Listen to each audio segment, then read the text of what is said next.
Honorable Mwando, vous avez la parole. Merci, honorable président. Honorable président, honorables membres du bureau, honorables députés et chers collègues, l'honorable qui vient de passer ici est parmi les personnes qui bloquent le contrôle parlementaire en conférence de présidents. Honorable président, honorables membres du bureau, honorables députés et chers collègues, je prends la parole ce jour par motion d'information pour lancer un cri de détresse au nom de la population de Kalemi qui se trouve sinistrée après les inondations provoquées par les pluies diluviennes qui ont commencé le dimanche 4 mai pour se terminer hier mardi 6 mai. Ces pluies ont provoqué la montée des eaux avec comme conséquence les débordements des rivières et du lac, entraînant des pertes en vies humaines, la destruction des habitations, les coupures de routes, les effondrements des établissements scolaires, des centres de santé et des déplacements massifs des populations à ce jour sans abri. Le décompte des pertes en vies humaines est encore en cours par les autorités provinciales. Les pertes matérielles sont catastrophiques. On dénombre déjà plus de 1800 ménages sans abri.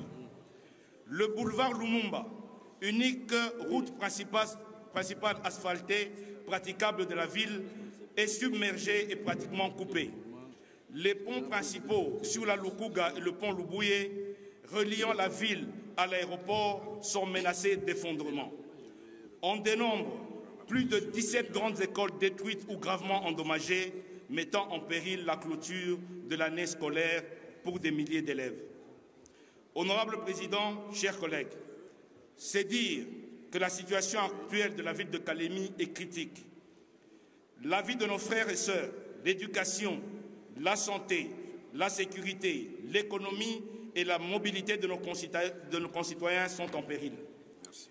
Il est donc urgent que le gouvernement de la République décrète l'urgence humanitaire dans la ville de Kalemi, qu'il mette en place la prise en charge des familles sinistrées et qu'il diligente des travaux de réhabilitation des infrastructures indispensables à la vie communautaire.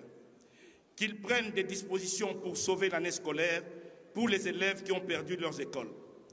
Qu'on procède urgemment au curage de la rivière Lukuga, exutoire du lac Tanganyika. Nous attendons de voir le gouvernement étendre sa compassion au peuple à l'intérieur de notre pays, car il n'est pas seulement le gouvernement de Kinshasa et ses environs. J'ai dit et je vous remercie. Merci, honorable Mwando. Nous pouvons avoir la copie de votre motion.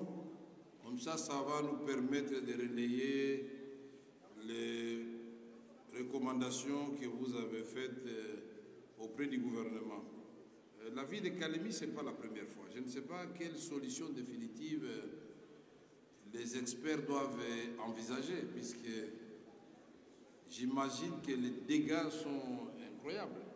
Ça va toucher ce qu'est la piste d'atterrissage, les centres de santé, l'hôpital, les maisons. Chers collègues, veuillez transmettre toute notre compassion à la population de Kalemi et nous attendons donc votre motion pour que nous puissions évidemment transmettre toutes ces questions à caractère humanitaire, des solutions à caractère humanitaire que vous avez évoquées dans votre précité.